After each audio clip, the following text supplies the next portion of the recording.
इस कहानी का नाम है गरीब भाई और अमीर भाई। एक गांव में मंगला नाम की एक औरत रहती थी। उसके दो लड़के थे, एक का नाम अमन और दूसरे का नाम अमर था। अमर सबसे बड़ा लड़का और अमन छोटा लड़का था। मंगला का पति बहुत साल पहले गुजर चुका था, इसलिए मंगला अकेले ही अपने दोनों बच्चे का लालन पालन और पढ़ाई लिखाई कराने की जिम्मेदारी निभा रही थी। अमर और अमन अब दोनों बड़े हो चुके थे। दोनों की पढ़ाई की चिंता अब मंगला को सताने लगी थी। एक दिन मंगला का भाई मंगला के यहाँ घूमने आया तो मंगला में अपने चिंता का कारण अपने भाई को बताया कि मैं अपने दोनों लड़के को कॉलेज की पढ़ाई के लिए शहर भेजना चाहती हूँ, पर मेरे पास पैसे नहीं हैं।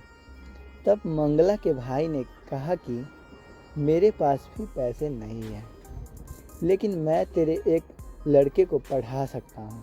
पहले तू यह बता कि तेरे लड़के पढ़ने में कैसे हैं।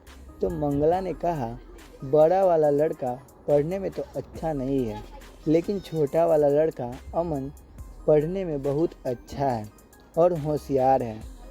तू दोनों को पढ़ाकर पैसे बर्बाद मत कर। अपने छोटे बेटे को शहर भेज दे। उसकी पढ़ाई का खर्चा मैं देख लूँगा, क्योंकि वह पढ़ने में होशियार है, इसलिए उसे ही आगे पढ़ाना चाहिए। और तेरा बड़ा लड़का अमर पढ़ने में होशियार नहीं है, तो उसे यही गांव में कोई नौकरी चाकरी लगवा दे। यहाँ नौकरी करके कुछ पैसे कमाएगा और तेरे साथ रहकर तेरी सेवाएं भी करेगा। मंगला को अपने भाई की यह सलाह बहुत ही पसंद आई। उसने भाई की मदद से अपने छोटे लड़के अमन को पढ़ाई लिखाई के लिए शहर भेज दिया और गांव के सरपंच से बात करके अमर को गांव के एक ही छोटे से ढाबे में रखवा दिया। गांव के ही ढाबे में अमर काम करने लगा और थोड़े थोड़े पैसा कमाकर माँ की घर चलाने में मदद करने लगा। इधर शहर में अमन की पढ़ाई भी पूरी हो गई और वह शहर के एक बहुत बड़े फूड चैन होटल में मैनेजर की नौकरी पा गया। यह खुशखबरी सुनने के लिए वह गांव आ गया और अपने माँ और भाई को मिठाई खिलाकर उसे अपने नौकरी लगने की बात बताई। उसने अपने माँ को बताया कि उसकी शहर में एक बहुत बड़े फूड चैन होटल में नौकरी लग गई है। माँ ने पूछा, यह फूड चैन होटल क्या होता है? तब बड़े लड़के अमर ने बताया कि ऐसे होटल जिनकी शाखा अलग शहरों में खुली होती है, ऐसे होटलों को फूड चैन होटल कहते हैं। यह सुनकर मंगला ने अपने छोटे बेटे को खूब आशीर्वाद दिया।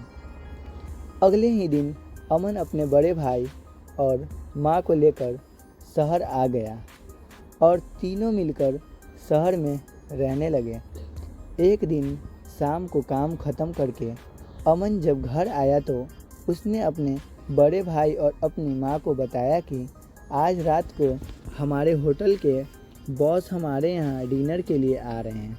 माँ ने कहा, यह तो बहुत अच्छी बात है, तू बाज़ार से सब्जी भाजी ले जा, मैं उनके लिए खाना बना देती हूँ।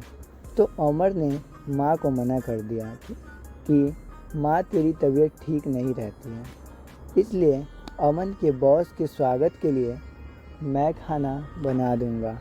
अमन अच्छी सैलरी वाली नौकरी करता था, इसलिए वह थोड़ा घमंड में रहता था और अपने बड़े भाई को कम आंका करता था।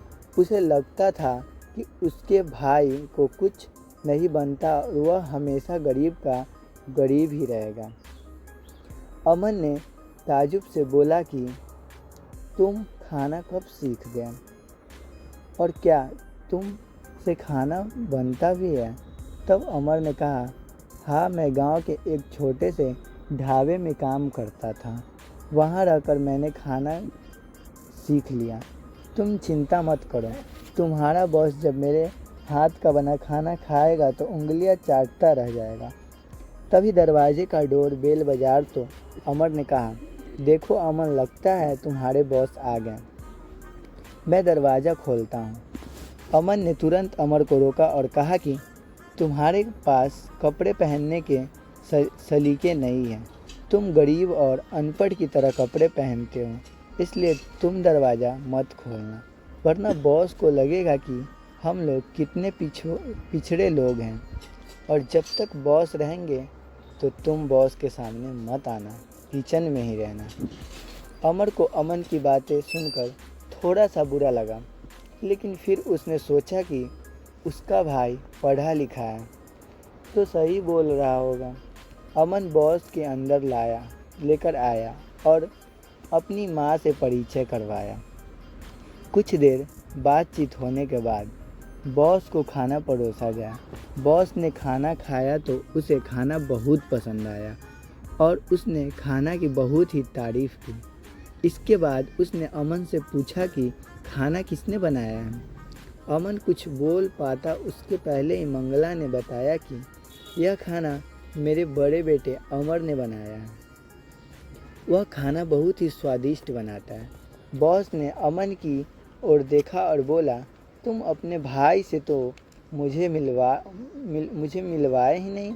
मैं तुम्हारे भाई से मिलना चाहता हूँ। वह बहुत ही स्वादिष्ट खाना बनाता है। इसके बाद अमर ने भारी मन से अपने बड़े भाई अमर को बुलाया।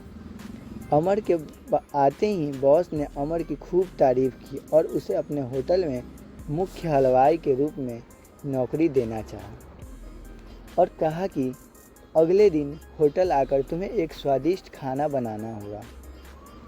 हम उसे टेस्ट करेंगे और तुम्हारी नौकरी पक्की हो जाएगी। अगले दिन अमर होटल पहुंच गया और एक लाजवाब स्वादिष्ट खाना बनाकर होटल के मैनेजमेंट टीम के सामने परोसा। होटल की मैनेजमेंट टीम ने जब उस खाने को चखा तो उन्हें वह खाना बहुत ही स्वादिष्ट लगा। तभी बॉस ने अमर से कहा, मुझे तुम्हारा स्वादिष्ट बनाया हुआ यह भोजन बहुत ही अच्छा लगा, लेकिन मुझे दुख है कि तुम्हारे भाई तुम्हें यहाँ नौकरी करता नहीं देखना चाहता है। मैं जब आज अपने घर से होटल में आ रहा था तभी मैंने अमन को एक चौराहे में खड़े होकर अपने एक कर्मचारी से बात करते हुए देखा तो मैं वहाँ चुपचाप खड़ा होकर इनकी बातें सुनने लगा। तो मैंने सुना कि अमन मेरे उस कर्मचारी से कह रहा है कि जब तुम मेरे होटल पर आकर खाना बनाना तब वो कर्मचारी तुम्हारे खाने में अधिक नमक डाल देगा। इसकी वजह से तुम्हें ये नौकरी नहीं मिल पाएगी। यह सुनकर अमर ने अपने भाई अमन से इसका कारण पूछा तो अमन ने कहा कि मैं इतनी पढ़ाई लिखाई करके यहाँ तक पहुँचा था और तुम बिना पढ़े लिखे यहाँ नौकरी करने वाले थे और मेरे जितना ही वेतन पाने वाले थे। यह मुझे बर्दाश्त नहीं था और मैं चाहता था कि जीवन भर तुम मेरे दिए पैसे में ही अपना जीवन जियो और मेरे प्रति एहसासमंद रहो, इसलिए मैंने ऐसा किया था। लेकिन मुझे अब अपने किए गए इस काम पर पछतावा है। मुझे माफ़ कर दो मेरे भाई। तभी बॉस ने कहा, अमर, आज से तुम हमारे यहाँ काम करोगे और तुम्हारे भाई अमन को आज ही नौकरी से निकाल दे रहा हूँ। यह सुनकर अमर ने तुरंत बॉस से कहा, नहीं सर, ऐसा मत करिए। मेरे भाई से एक छोटी सी गलती हो गई है, उसके लिए इतनी बड़ी सज़ा उसे मत दीजिए, उसे माफ़ कर दीजिए। उसने मेरे प्रति जो भी किया है मैंने उसे माफ़ कर दिया। अमन ने जब यह सुना तो वह रो पड़ा और अपने भाई के पैरों में गिर गया। इसके बाद दोनों भाई हंसी खुशी उस होटल में काम करने लगे और खुशी खुशी उनका जीवन बीतने लगा। तो दोस्तों, आज की मेरी स्टोरी आपको कैसी लगी है कमेंट बॉक्स में बताना और चैनल पे नए हो तो चैनल को सब्सक्राइब कर